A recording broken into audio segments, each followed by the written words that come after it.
In 2019, Huawei had a problem that looked deceptively simple. A technology company had been pushed into a corner, and one of the world's most recognizable software ecosystems was suddenly becoming difficult to access. To many people, the story looked like this: Huawei versus Microsoft, Windows versus Huawei. But that explanation misses the real story, because Windows was only one layer of the technology Huawei depended on. Behind a modern computer or smartphone is an invisible chain of software, chips, chip design tools, manufacturing equipment, operating systems, cloud services, developers, suppliers, and global infrastructure. Remove one piece, and the product may survive. Start removing several pieces at once, and the problem becomes something much bigger. And Huawei was about to discover exactly how fragile that system could become. The question was no longer simply, can Huawei keep selling computers? It was, how much of the technology behind its future does Huawei actually control? That question matters because Huawei was not some small startup that could simply disappear. It had already become a major telecommunications and technology company, with businesses stretching far beyond smartphones. And yet, some of the most critical technologies supporting modern devices existed outside its direct control. So Huawei faced a strange contradiction. It had become powerful enough to challenge global technology giants. While still depending on a global technology system, it could not completely control. What happened next was not simply a corporate crisis. It became an experiment in technological survival. Because when access to critical technology starts disappearing, a company has two choices: find another supplier, or start building the missing pieces itself. And Huawei chose the second path. But that decision would cost billions, reshape its strategy, and reveal something much bigger about the future of technology. In 2019, Huawei discovered something most consumers never think about.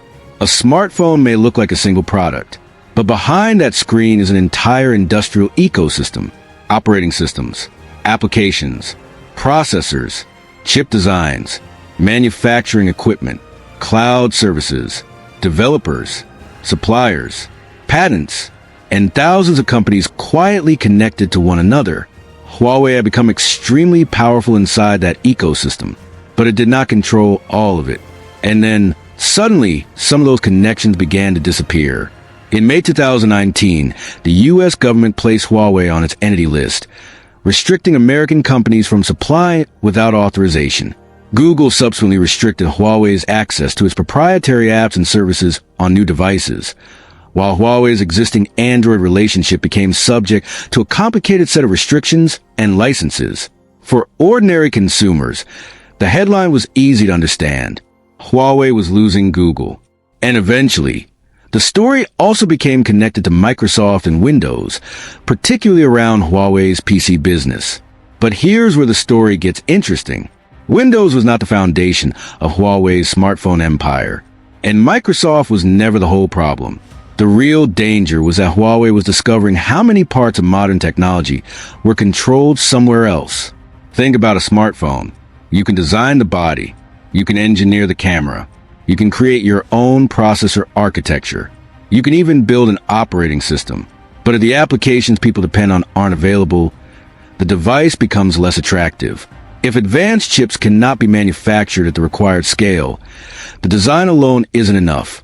And if the manufacturing equipment, software, and supply relationships behind those chips are restricted, the problem becomes even deeper. That was Huawei's nightmare. The company had engineers. It had patents. It had manufacturing partners. It had enormous revenues. And it had already become one of the world's major telecommunications technology companies. Huawei was founded in 1987 and built its business around ICT infrastructure and smart devices, rather than beginning as a smartphone company. That history matters, because Huawei wasn't suddenly fighting to save one phone. It was fighting to preserve an entire technological ecosystem. And this is where the story stops being simply about America versus China. It becomes a story about dependency. For years, globalization had made technology incredibly efficient. One company designed the chip, another manufactured it, another supplied critical equipment, another provided software, another created the operating system, another built the cloud infrastructure, and consumers received a sophisticated product at extraordinary speed. That system was incredibly efficient, but Huawei's crisis exposed its hidden weakness.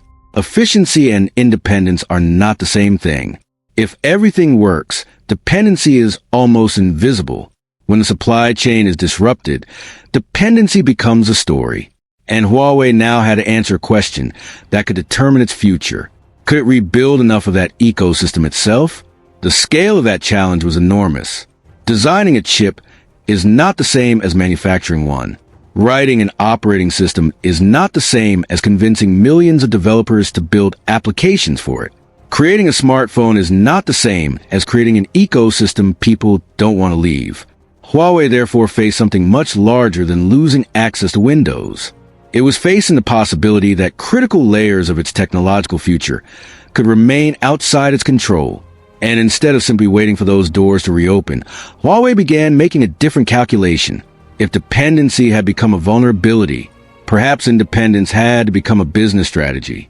That decision would eventually push Huawei deeper into chips, operating systems, computing, cloud, AI, and its own developer ecosystem. And the price of that transformation would be extraordinary. By 2025, Huawei reported spending 192.3 billion Chinese yuan on R&D, 21.8% of its revenue, with 53.7% of its workforce working in R&D. That isn't simply an R&D budget. It is evidence of a company trying to buy something much more valuable than another product. Strategic room to survive. But before Huawei could build that future, it had to confront the hardest piece of the puzzle, the chip. For a moment, imagine you are sitting inside Huawei's engineering division. Your company still has customers. Your engineers are still working. Your factories are still operating. The phones still look impressive. From the outside, nothing appears completely broken.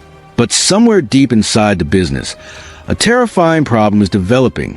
You can design the next generation technology, but can you actually manufacture it? That question is far more dangerous than losing Windows, because software can sometimes be replaced. A chip is different. A modern semiconductor depends on an enormous chain of specialized technologies: chip design software, intellectual property, manufacturing equipment, materials, fabrication plants, packaging, and highly sophisticated supply relationships. And Huawei was increasingly finding parts of that chain outside its control. The U.S. had placed Huawei on the Entity List in May 2019. Later restrictions expanded the pressure on companies supplying Huawei with technology produced using certain U.S. technologies. Huawei itself said key industrial and technological elements had become unavailable to it. This is where the story becomes much bigger than smartphones. Because imagine having the blueprint for a Ferrari, but discovering that the factory capable of producing its engine is no longer available. You still have the engineers. You still have the design.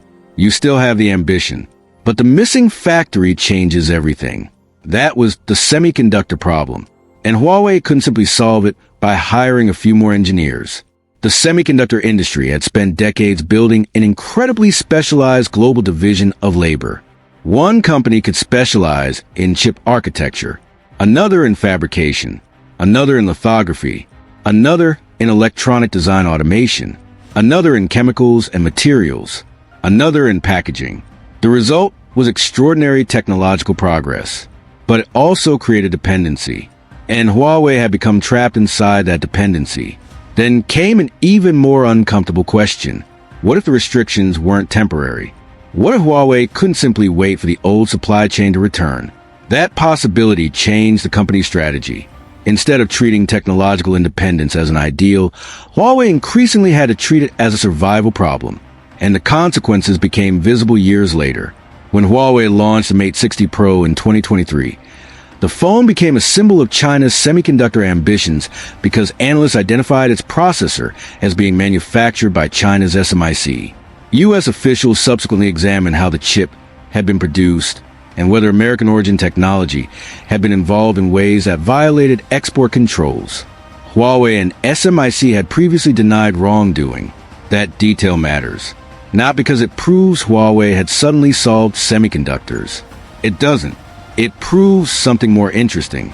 The company was still trying to find a way through the wall, and that wall was getting higher. By 2026, the semiconductor race had moved even further.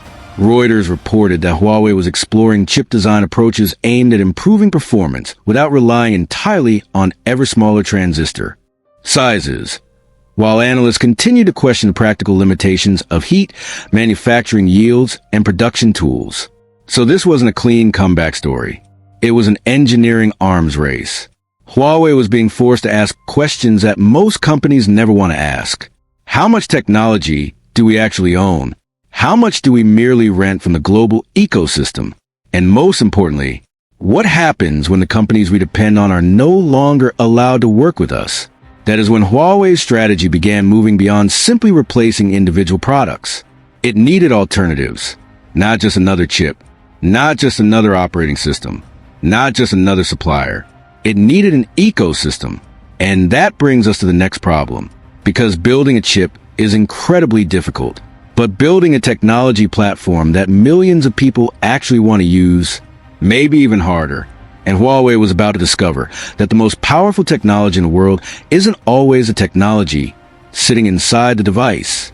Sometimes it's the ecosystem surrounding it. The chip problem exposed something Huawei can no longer ignore. Technology is not one product. It is a chain. And even if Huawei could strengthen that chain, there was another problem waiting at the very top of it: the user. A smartphone without a strong ecosystem is just expensive hardware. That is why Huawei's next move mattered so much. HarmonyOS was not simply about creating another operating system to replace Android. The real challenge was building everything around it: applications, developers, cloud services, APIs, devices, and users. Because an operating system becomes powerful when people build their lives around it. Apple understood this. Google understood this. Microsoft understood this. And Huawei increasingly understood it too. The strategic opportunity was enormous. Instead of treating the smartphone as an isolated product, Huawei could connect phones with tablets, watches, PCs, smart devices, vehicles, and other connected hardware. Suddenly, the goal was no longer simply, how we sell another phone.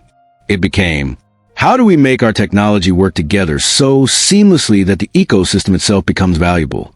That distinction changes the economics of the business.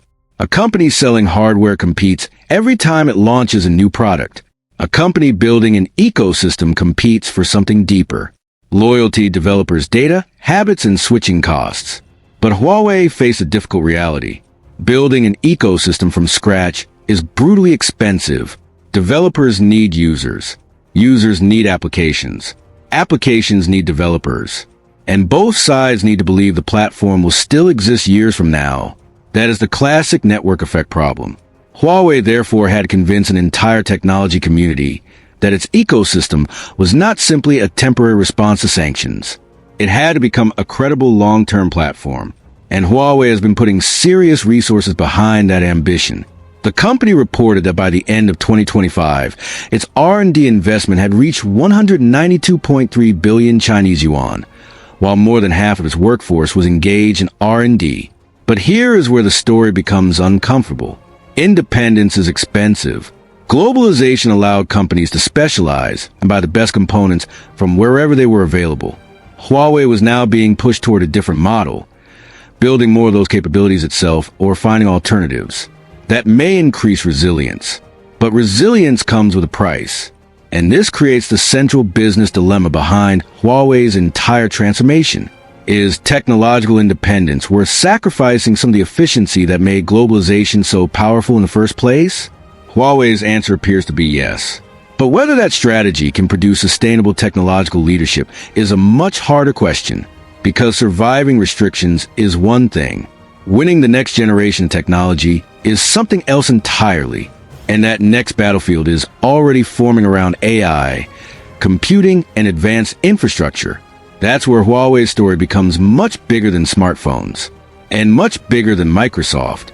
Huawei's story leaves us with a question that goes far beyond one company. What happens when technology becomes so interconnected that losing access to one part of the system can threaten an entire business? Huawei's answer was not simply to fight for access to Windows or another American product. It was to invest heavily in chips operating systems, computing, AI, and its own ecosystem, an enormous and expensive attempt to gain greater control over its technological future. Whether that strategy ultimately makes Huawei more independent remains an open question. What do you think? Is Huawei building genuine technological independence, or simply replacing one form of dependency with another? Share your opinion in the comments. And if you enjoyed this deeper look at the business and technology forces shaping the world, subscribe for more cinematic business documentaries. This documentary is intended for educational and informational purposes. Figures, company statements, government actions, and disputed claims are presented according to publicly available sources and may change over time. Where information is contested, it should not be interpreted as a definitive judgment about any company or government.